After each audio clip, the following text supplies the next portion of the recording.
the undiluted. Ladies and gentlemen, are you ready for it?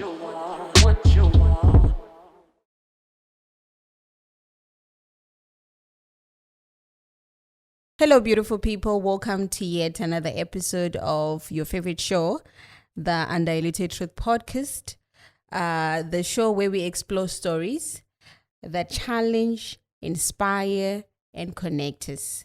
And today in the studio, we have got an interesting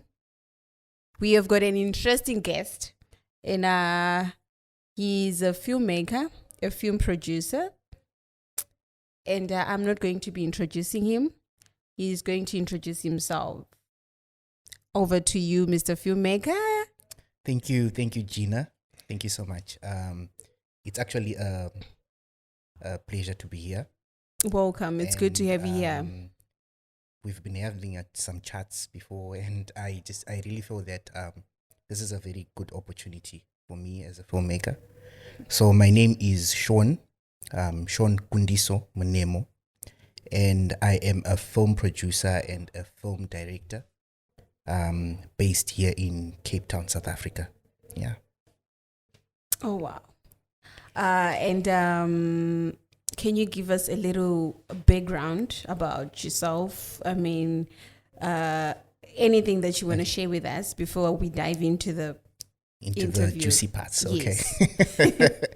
Okay. So I was born a very long time ago, like I told you.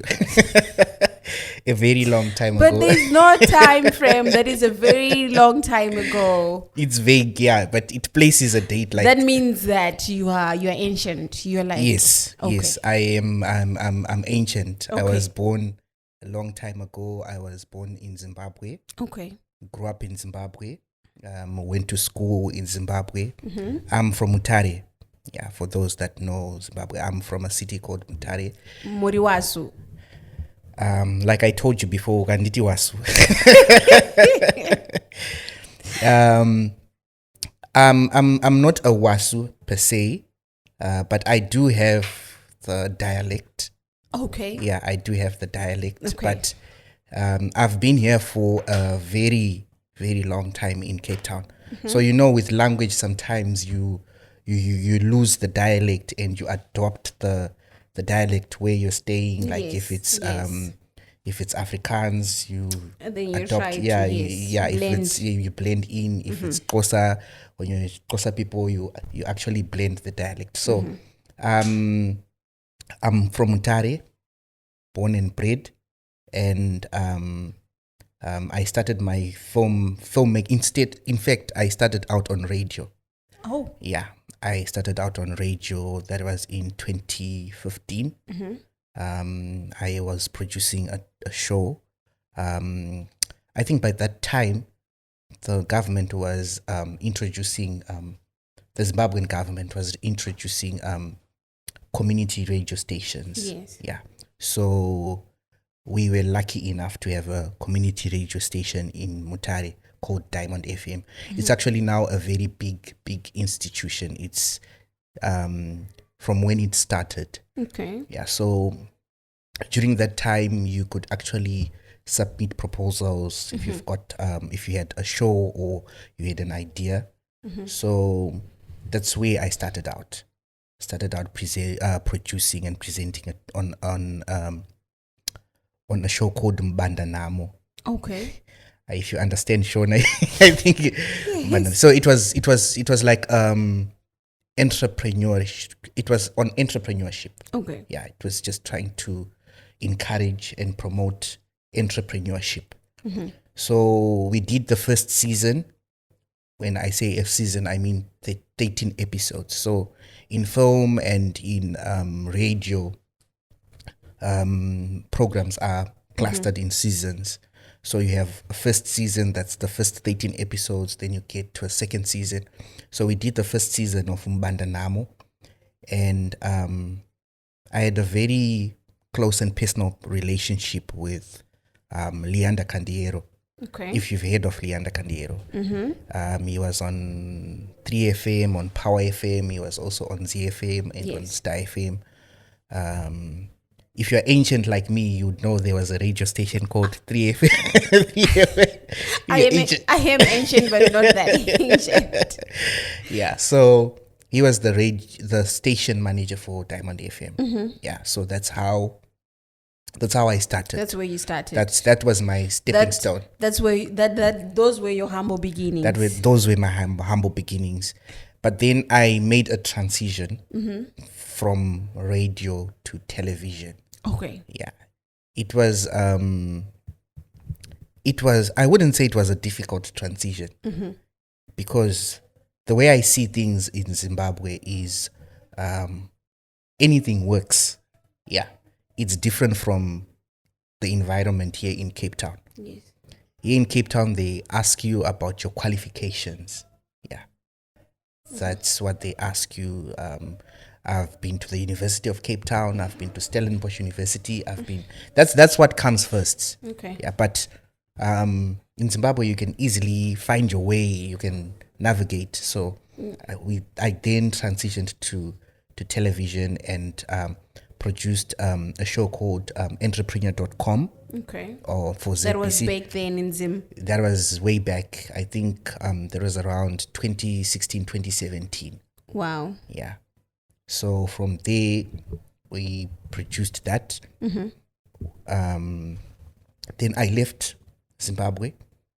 The reason why I left Zimbabwe, I'll be honest. The reason why I left Zimbabwe is I then discovered that, film and television, it's something that I began to feel like, okay, this actually works. Yeah. So I then decided, no, I'm going to try it in South Africa. Okay. That was the decision I made. And how is that worked out for you so far? Did it work in South Africa? Okay. So that's a very good question. That's a very good question. I'm just going to generalize this. Yes.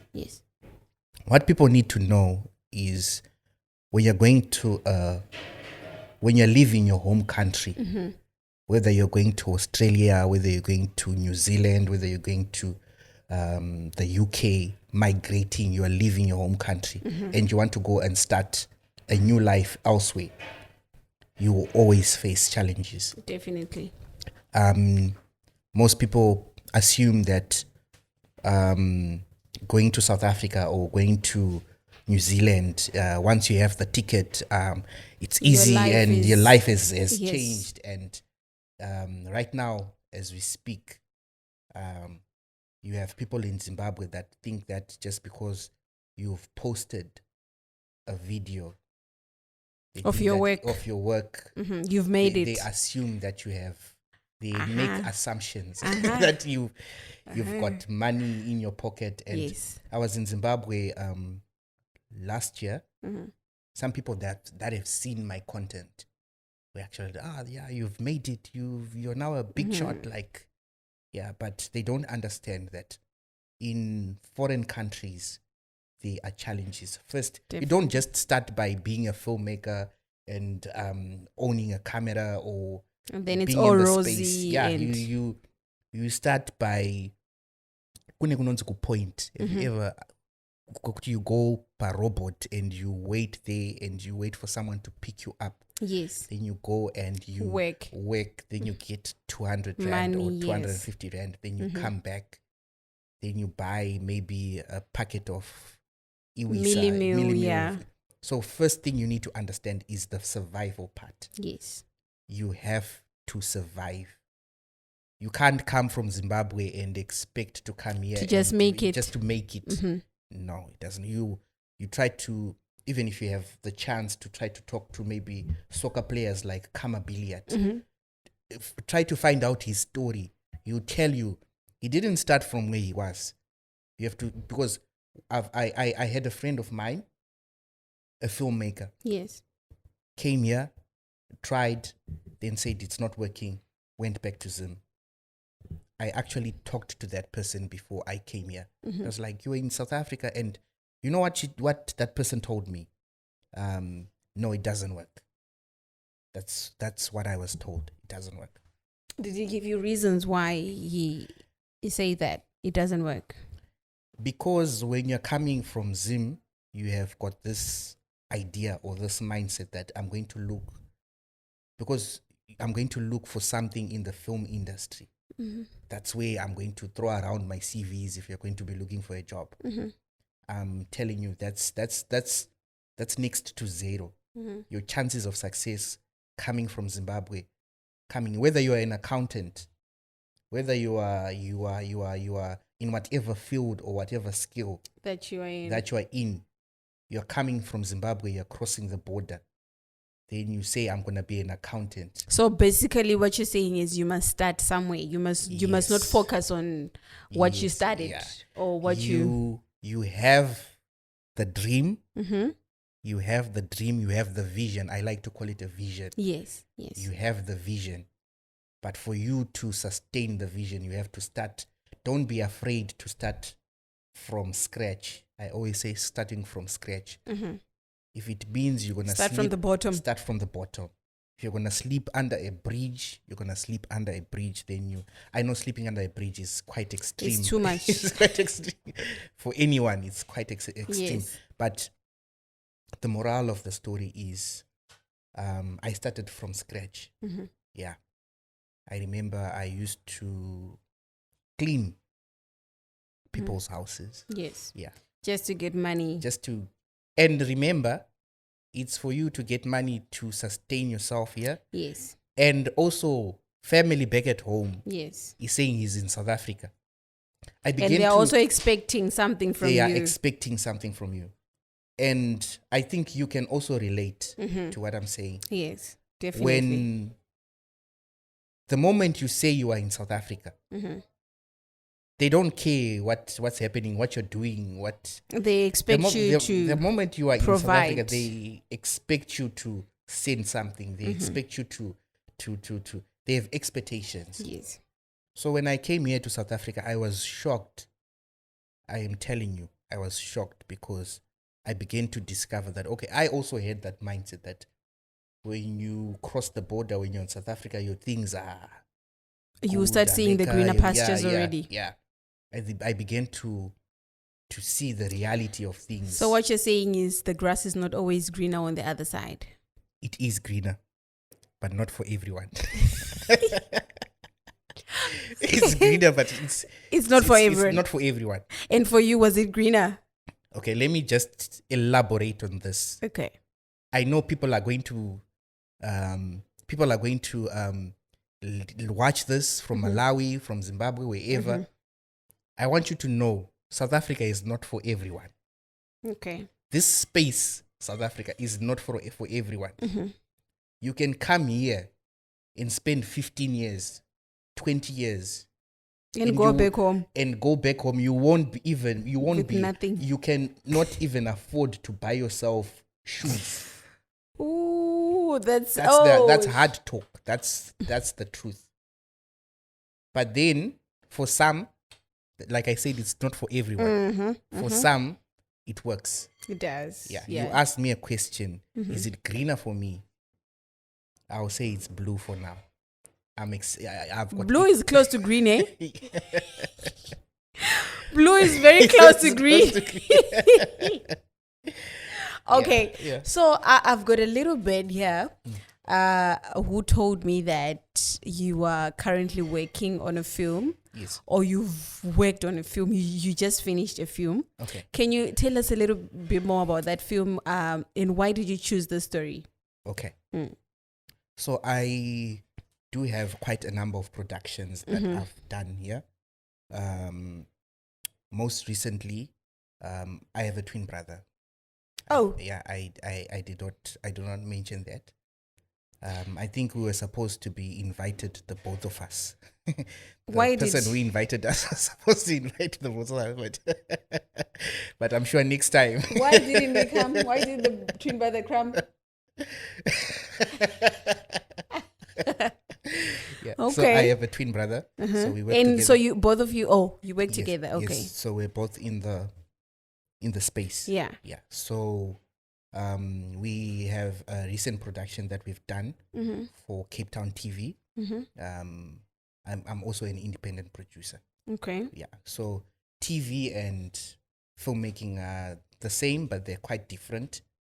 Yeah, so just to elaborate on that, I do have some productions that we've done, but the most recent one, or that I've been working on, that you're asking about, I've been working on it for the past 3 or 4 years. Wow. It's a film on the history of South African Chinese. Yeah. So here in South Africa there are a lot of ethnic groups. Yes. You've got white Africans, you've got colored, Indians. you've got Indians, you've got Africans. you've got Africans. In Africans, you've got Zulu, Xhosa, Pedi, you've got Then you also have Chinese. You also have Chinese. My China same China. Yeah, muvunzo wa mabvunzo. I also heard that The same sentiment. the same sentiment that Okay. if you see a Chinese Then he's from person, China. then automatically they're from China. Yes. It's true in some sense, but when we talk about South Africa now, you do have those, they call them expatriates, those that have migrated from China. They call them recent arrivals, like they've come recently. They started coming maybe in the 70s. And let me just be clear on this. This information that I'm giving you is based on my own journey, and it's based on my on the way I'm my own filmmaking, the way I've been making the film. Okay. So I don't want you to think that I'm an authority. Like it all comes back to credibility and stuff like that. Yes. So, like what you've said, when you see someone from China, you automatically think that they are they're Chinese, they're from China. But in South Africa, there's a different context.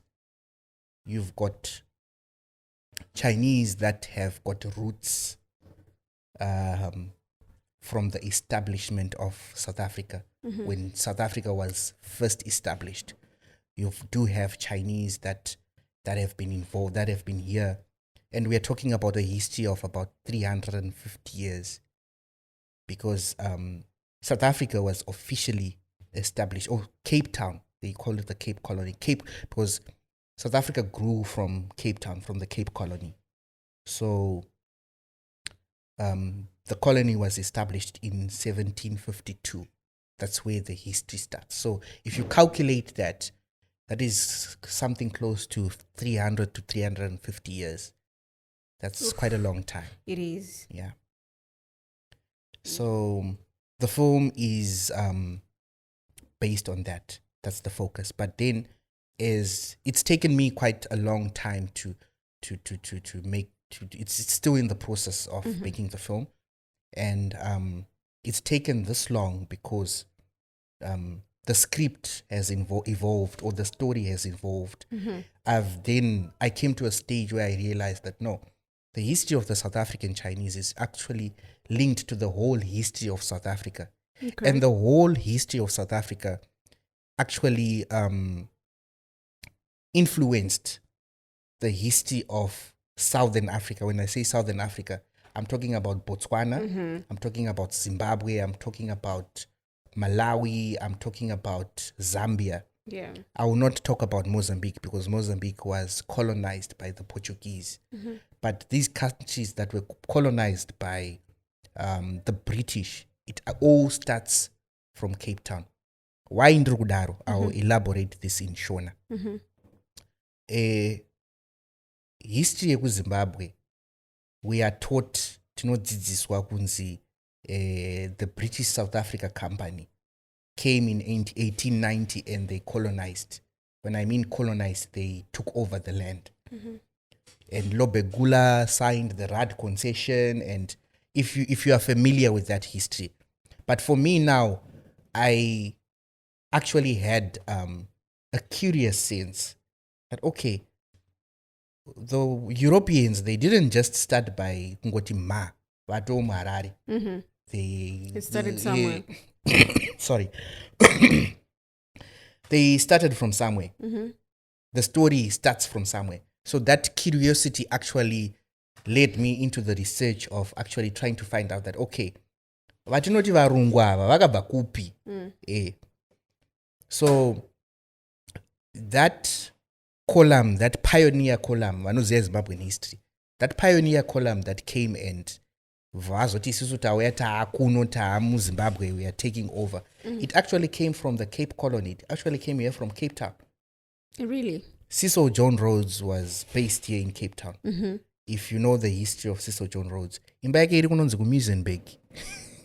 You can actually go to his house. Really? It's actually a museum. It's in Muizenberg. You can actually see some of the artifacts, some of his personal belongings are still there, well preserved. Wow. So unogona kutoenda wotoona sutu yake kuti ndo sutu yaipfeka, iyi ndo kapu yaimwira, an imperialist. So these are some of the things that you covered in your documentary. What is the title of this documentary? Okay, so the title of the documentary is called Through Time's Embrace, 370 years of South African Chinese. Okay. It's quite a long title. It is. Yeah. Through Time's Embrace. So the film is called Through Time's Embrace. Okay. But there's a subtitle to give it context, so that, because if I just say Through Time's Embrace, someone might not understand what it is. But when then you put a subtitle, 370 years of Chinese South Africans, you then understand, okay, what's this film about? Yeah. And then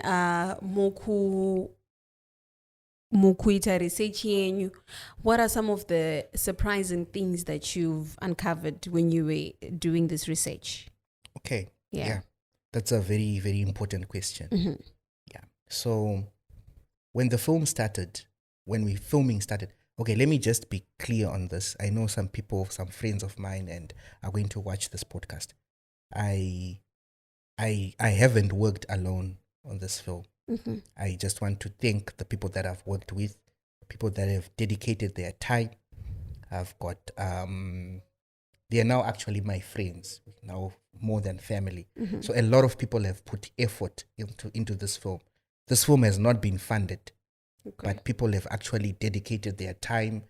You have people that say, okay, I'm going to come and help with this. I'm going to do this. I'm going to do this. So yes. I just want to acknowledge that it's not my film alone. It's our film. There are people behind also that have also put in effort and work into this to get to where we are. So some of the things that I've discovered was that part of history that I've been telling you, that I soon discovered that the history of, I'll focus on Zimbabwe. The history of Zimbabwe as we know it today is actually interconnected with the history of South Africa. Yes. Yeah. There is some form of connection. It's very sad that our African brothers and sisters, South Africans, they feel that there is no connection. We are actually connected. We are one people. We might have different languages or different cultures, but we are actually one people because we suffered the same fate. We suffered the same fate. Before the Europeans came, the first European settlement was established in Cape Town, here in Cape Town.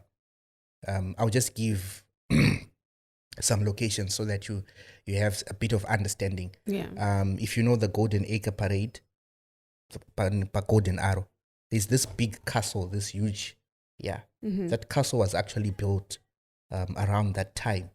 It's one of the oldest buildings here in South Africa. Sorry, I've digressed, but I'm saying we suffered the same fate. Yes. This region, like Cape Town and the Eastern Cape, you go there. They were tribes that had lived here for thousands of years. You know the Khoikhoi. Yes, There's the Khoisans. The Khoisans and the Khoikhoi. They actually owned the land, and they were displaced. talk about other tribes, we go to Zimbabwe, the Shona, so as we all suffered the same fate. We lost land, we lost dignity, we were displaced.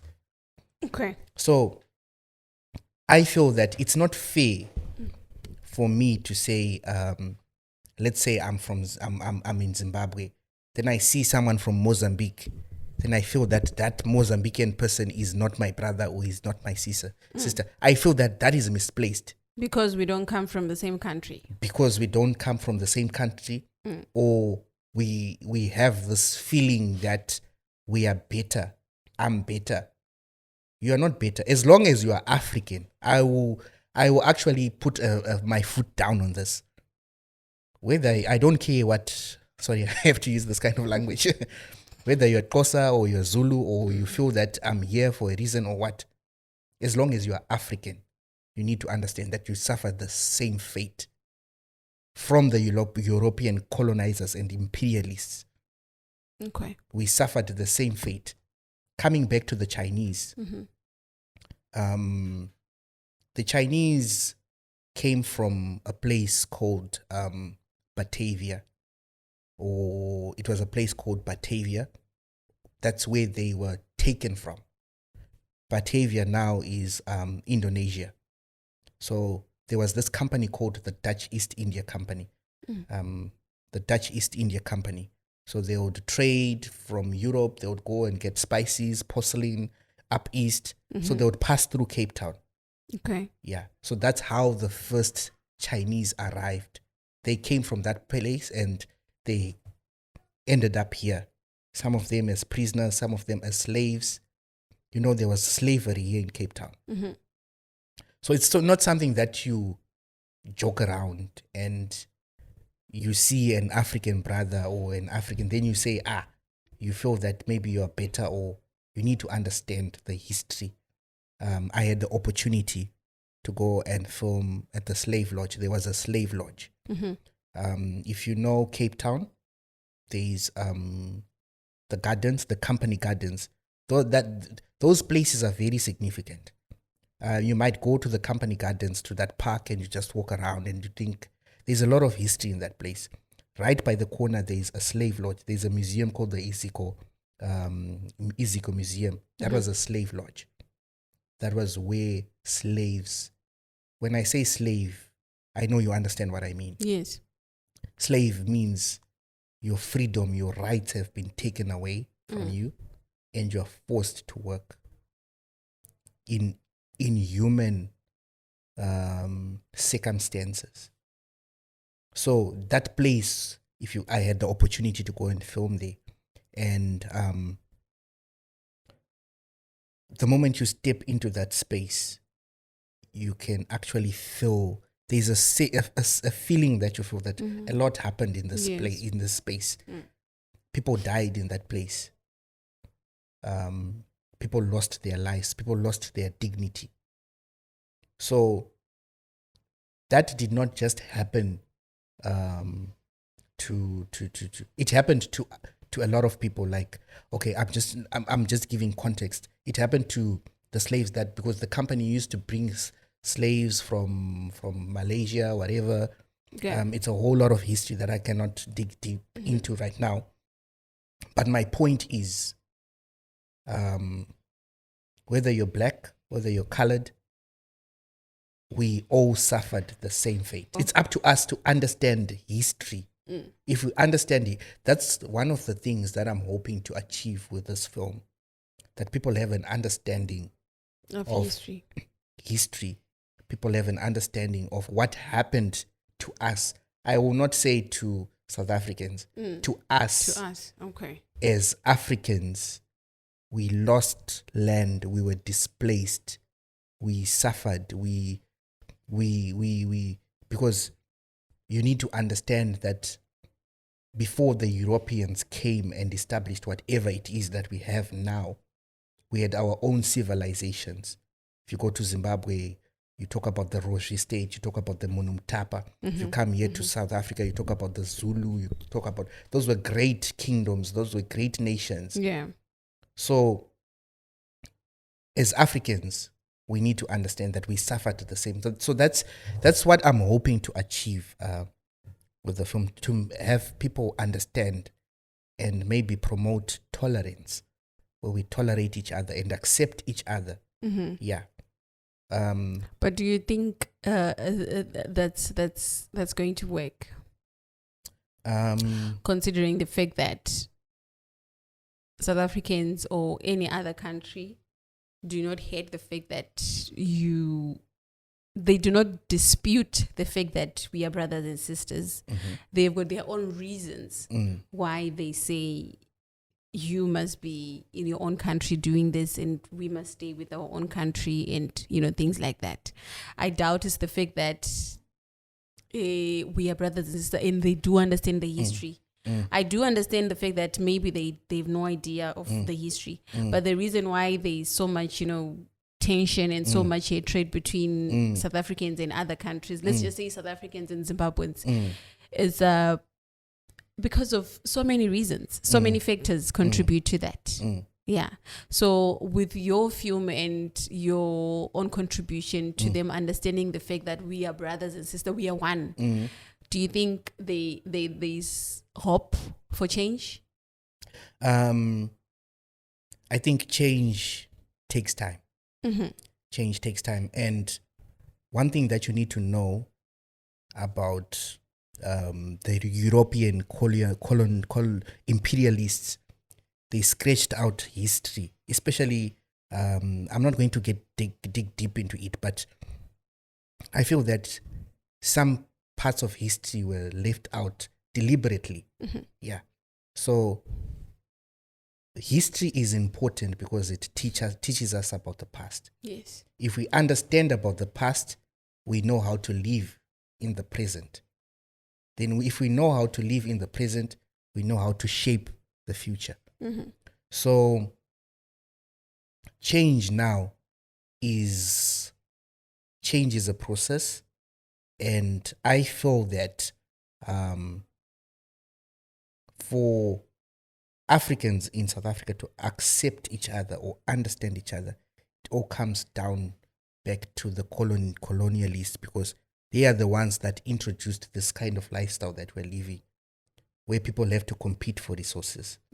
So you see, the reason why we now hate each other, or now we have that form of intolerance, is because we are fighting for the very limited resources that are there. That are left. Yeah. So I might not fully come strong on our African brothers here in South Africa. African brothers and sisters. It's now about resources. It's now about resources because now there's an unequal distribution of resources. So imagine someone coming from Zimbabwe. They come, they take the bus, they jump the border, whatever, they come here, they get a job in a restaurant. And the basic salary is supposed to be pegged at a certain amount. Yeah. But because the employers want to make profit, they then decide to employ maybe undocumented Africans, undocumented labor from other countries. Then they just maybe pay them less. You understand? That's where the war is. That's where the misunderstanding is. Okay. Yeah.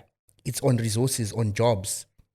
Definitely. So I feel that the system that's been left, I will not dwell much on apartheid.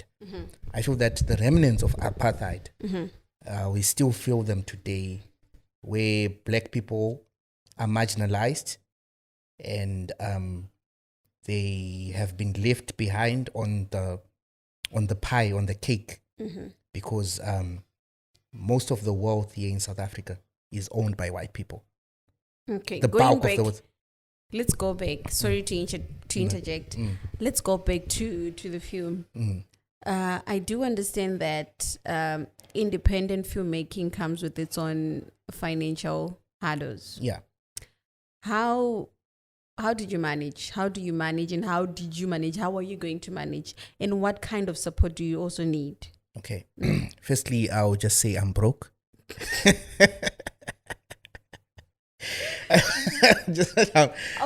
Very broke. I'm very broke. How broke are you? On a scale of 1 to 10. I can't even pay for attention. 9. I can't afford to pay attention, and so Yeah. I'm a filmmaker, but I'm broke. Yeah. Yes. So filmmaking, independent filmmaking, does have its own challenges. Yes. I'll speak on my personal challenges. Mm-hmm. Funding here is quite because in South Africa there are some institutions that fund filmmaking, creativity, but now the thing now is I am not a South African, so my ability to tap into that is quite limited.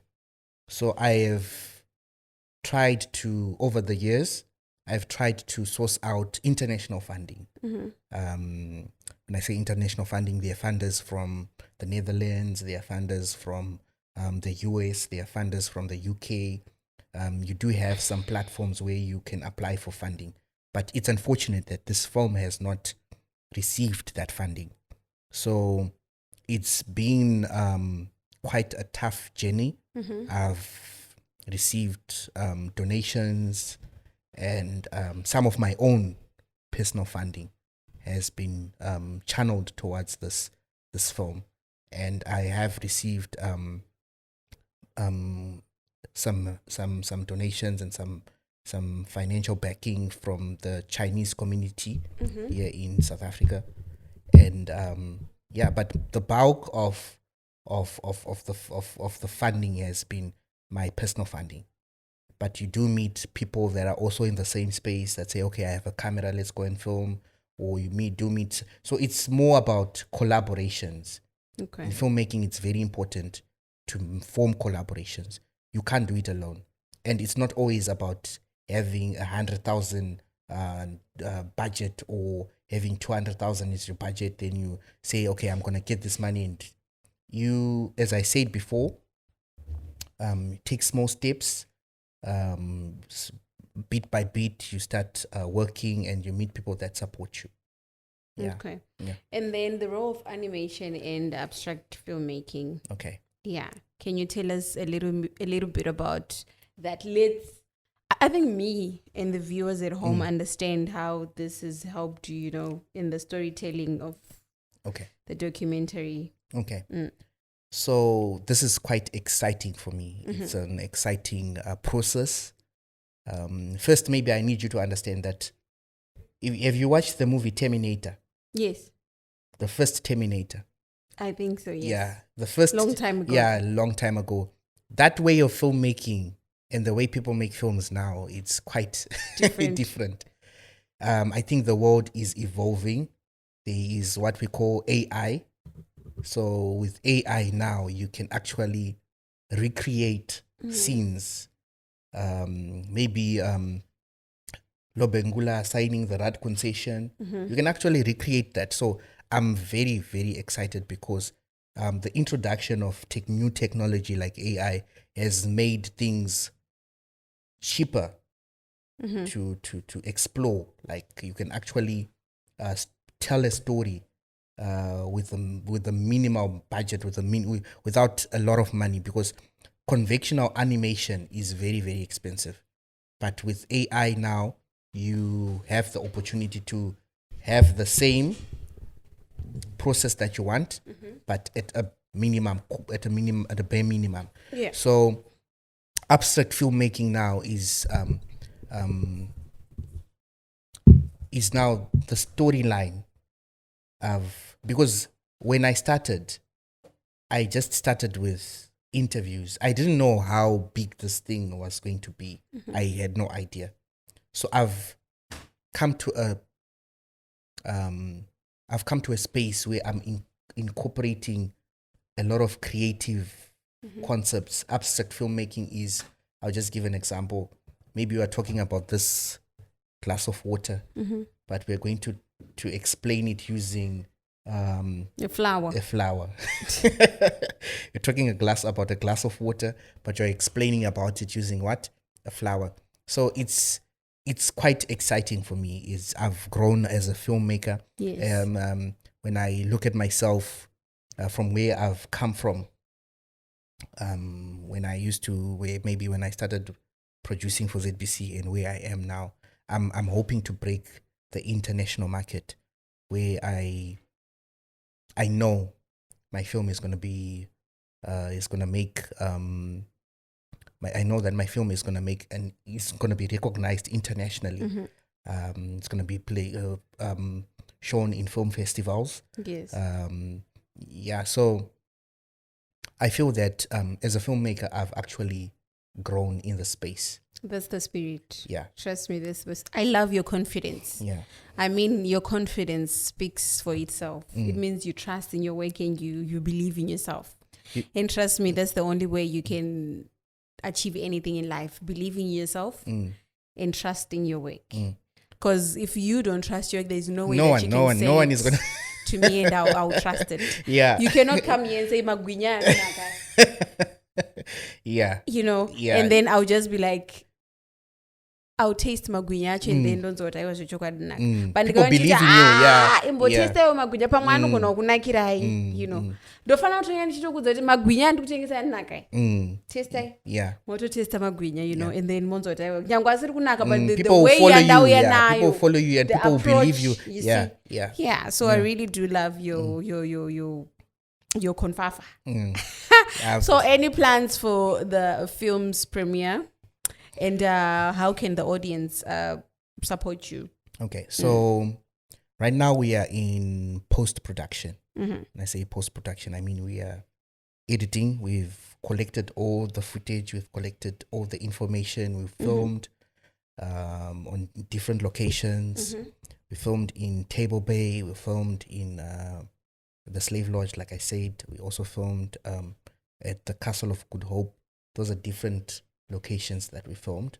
So we've gathered all the information. So now we are now in the process of combining that to come up with the final film. So when the film is done, when we have the final version of the film, we're gonna premiere it at the Labia Theatre that's in Cape Town.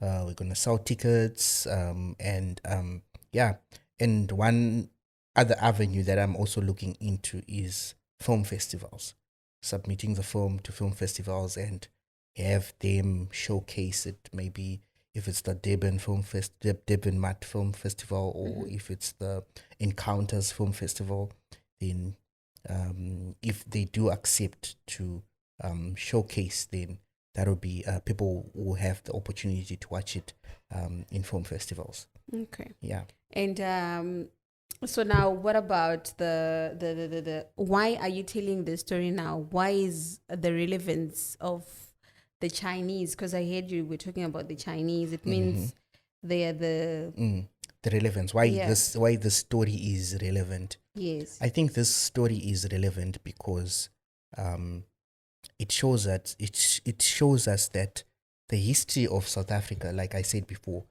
is interconnected to the history of Southern Africa. Yes.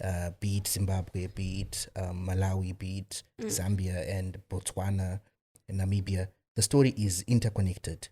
Might be in different ways, but we do have a shared history.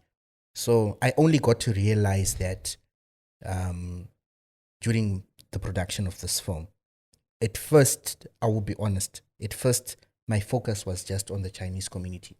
But then I realized that no, the Chinese community are just part of the fabric, part of the story of the whole history of Southern Africa. So the relevance of the story is we all share a common history. Whether we want to accept that or whether we don't want to accept that, we all share a common history. And that history is when Europeans established dominance in the space.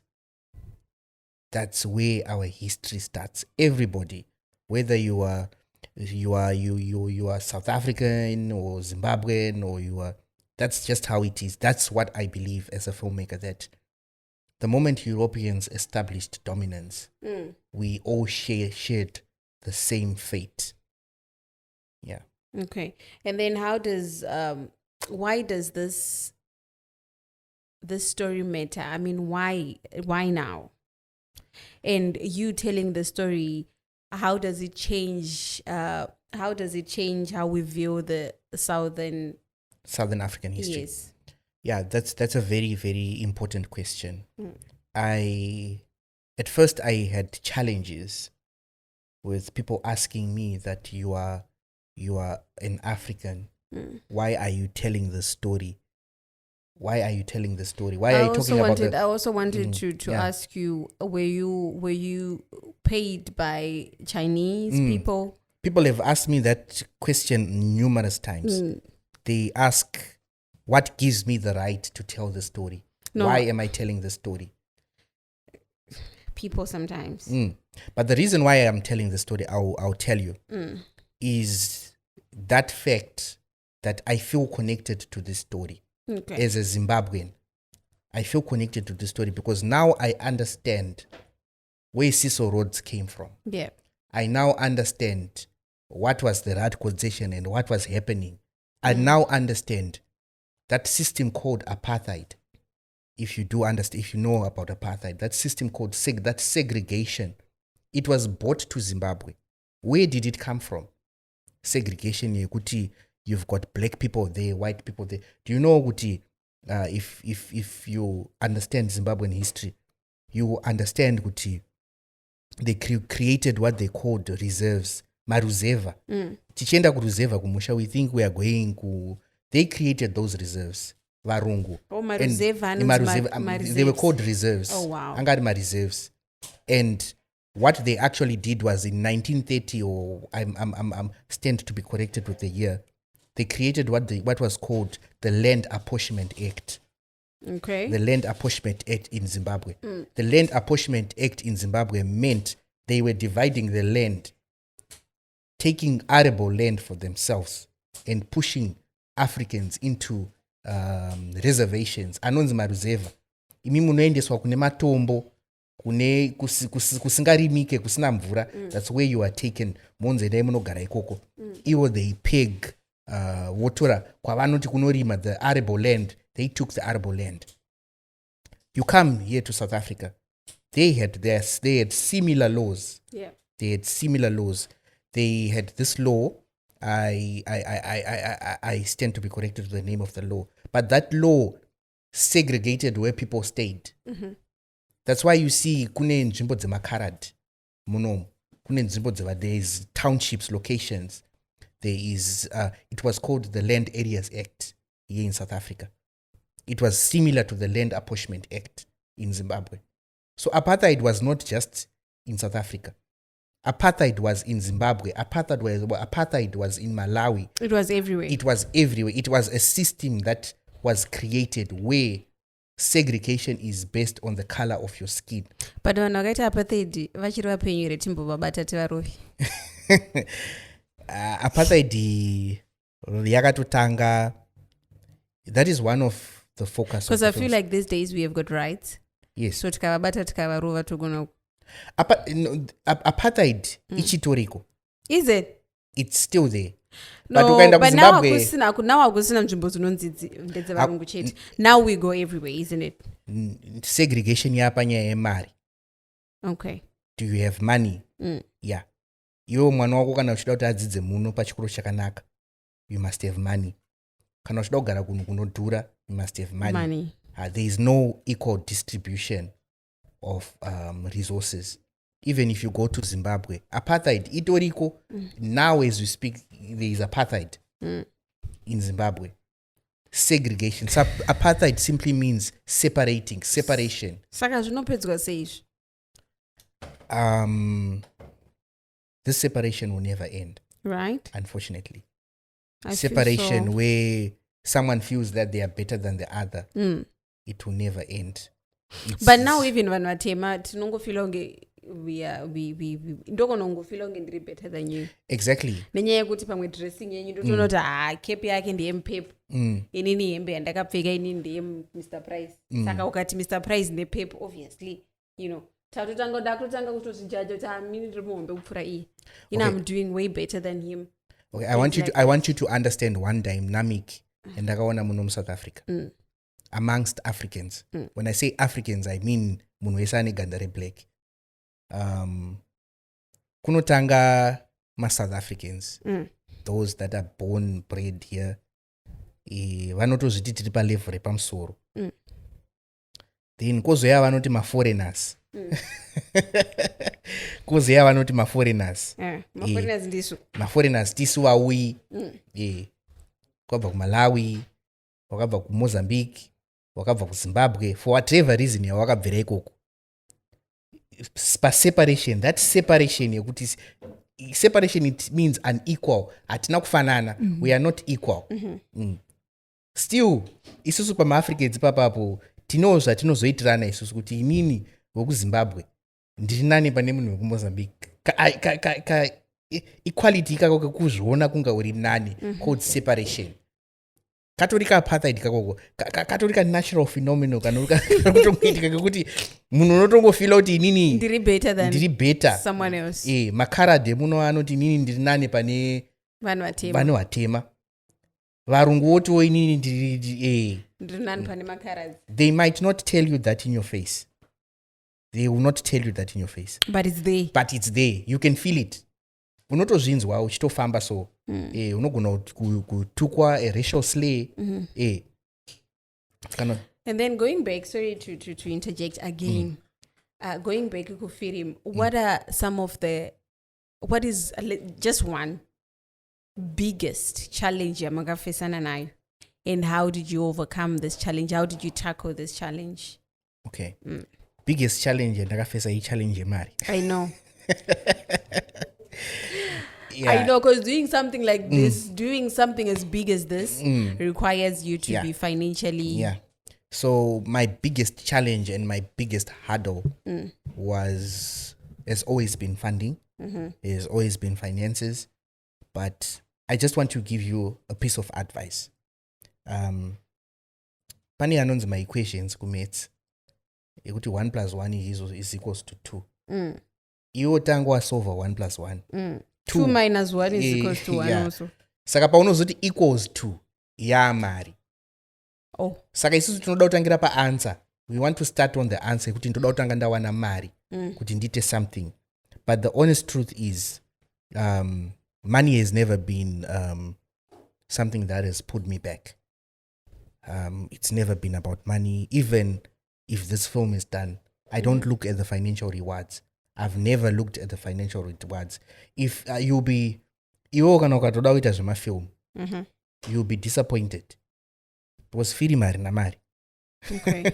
You need to understand what firi mari nachi arina mari. Even if you get my supporters, like if you get with film now, with sponsors, specifically with documentary filmmaking, Mari actually is based on funding. It's based on funding. You need to get my funders. You need to get my grants funding. Ndokunova mari. So as long as you don't get that funding or those grants, you are forced to look for the bare minimum of resources for yourself. But now the thing is, we are lucky that we've got different tools like animation, AI. It's helped a lot. ChatGPT, you've got Leonardo.ai. All these are AI platforms. Even Meta yepa Facebook, Meta yepa WhatsApp. Ndinogara nchinetsana nevanhu vanenge vachindona ndiri online, ndiri pa WhatsApp, ndibvunza kuti ndinongokona uri online hausi kupindura mamessage wangu wai. Ndotodza kuti wangu ka ndokunonge ndiri pa WhatsApp ande ndiri pa Meta. Munenge muita ma conversation or what? Na Meta. Ndoza ndikutika unogona kundoona ndiri online pa WhatsApp ka. Ndotogona kutotadza kutokupindura. Ndozokudza aiwa wangu ka ndiri kushandisa Meta ka. Meta ndiyo yandiri kutaura nayo. So I'm just trying to elaborate on how lucky we are with the advancement of technology. It's made things easier for us. Where you wanted, because I'll give you an example. kudhara pavaifilma vaitoda mahelicopter kuti vaende kunofilma vari vachibhururuka kudaiwo, but now they use drones. How much is a drone? A drone, you can actually afford to buy a drone. So I'm saying we are lucky enough to have all these technological advancements during this time. It's easier for us to work and produce stories using the minimum bay budget. Okay. Yeah. And then when and where can people see this movie? Okay. Hopefully when that's in 2025. We're 2026. We will not pass 2026. So like now, I'm hoping that we'll have the final version of the film in July. Actually working on post-production now. July, August, that's when we have the final version of the film. Then if you have to watch or if you want to come to the premiere, that's going to be August. That's going to be organized November, December. Then in 2026, you might watch the film in film festivals like Encounters, like the Joburg Film Festival, the Jozi Film Festival. Something like that. Yeah. Okay. And support ya Mungada Kuvan, what kind of support do you need from us? Okay. Firstly, just acknowledgement. Yeah. Acknowledgement is enough support. Yekuti ukono unda poster something. It's all like. Okay. Yeah. Tisanyimane ma like. Tisanyimane ma like. I had the opportunity. And I believe. You know what I believe? I believe it as long as we're on. And abazani like even I don't have a problem no kwana 2 likes. My views chirashita urato mwanga muripo. You've passed through. I'm okay. My own. You've passed through. Chero not like maybe you don't like what you saw, it's okay. Yeah. But views. Whether you like it or not like it, that's another story. That's another story. But the fact that you took your time to press click and watch and view whatever. Thank you. So I was actually disappointed. I was a bit disappointed. Last year I was featured in the Newsday. It was a very great moment for me. That you need to know when you're making films. Chinokufadza semunhu ari kugadzira. Zvakafanana kana munhu anoimba. Chinokufadza hakusikuwana 10 rand out of it. Chinokufadza is kuwana recognition yekuti munhu anoti basa rako tarifarira kana kuti uri kugona. I was featured in the Newsday. Then I shared the link. Then one of these people in Zimbabwe, ndamshare a link, akundibvunza kuti link rei. Ndamti no, wangu wadi wali click a link rei. Ungoverenga zviripo, zvikanzori kundipedzera nguva yangu. So that ukadota kuti munhu yari kuitei mulife make kana kuti ari kuZimbabwe, what are they doing with their life right now? They are not doing anything. So but it's okay. It's okay. Yeah, it's okay. We need to understand that people are different. Tikango accept that people are different. But for me, the support that I would really appreciate is that acknowledgement.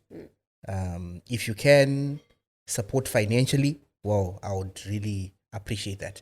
But for now, it's just that acknowledgement of the film, acknowledgement of the story, and acknowledgement that as Africans, we share the same history. Whether we want to accept that or we don't want to accept that, if we just accept the history is one, that's more than enough support. About colonial oppression and anything, any lesson, Shamgada ngoti sira 1212, and then tovatavara.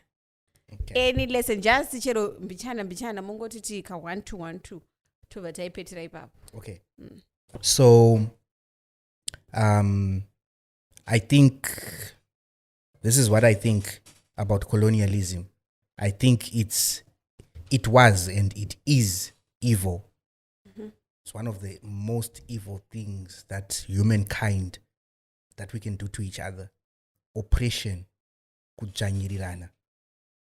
Whether you if you are, I'll give an example of a family setup. Uri mumba mako, une mudzimai wako, nevana wako. Kana uri murume anodzvanyirira, kana uri mukadzi anodzvanyirira. kudzvanyirira oppression is pure evil. There's nothing good about oppression. There's nothing good about kudzvanyirira. There's nothing good about kutorera munhu marights ake. There's nothing good about kudegrade mumwe munhu, kudzikisira mumwe munhu. Yeah. I think what we should promote is tolerance. Let's accept each other. Let's accept that we are equals. Iwewe neni titori pa same level. Takafanana.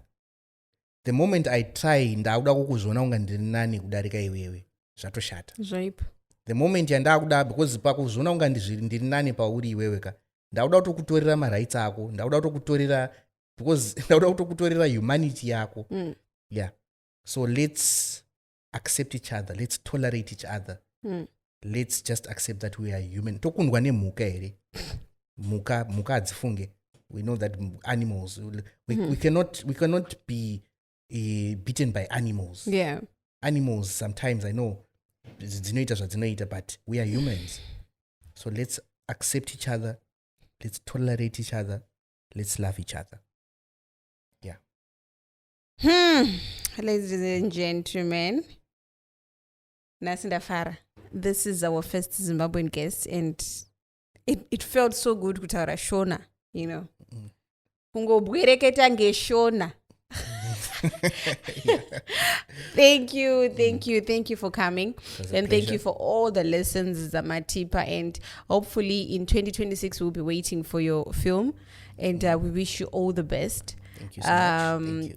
And the Tengetiriko ku premiere your film. We will be there. I hope definitely. To see you there. You get free definitely tickets. We will free be tickets. there. Free tickets. Free tickets.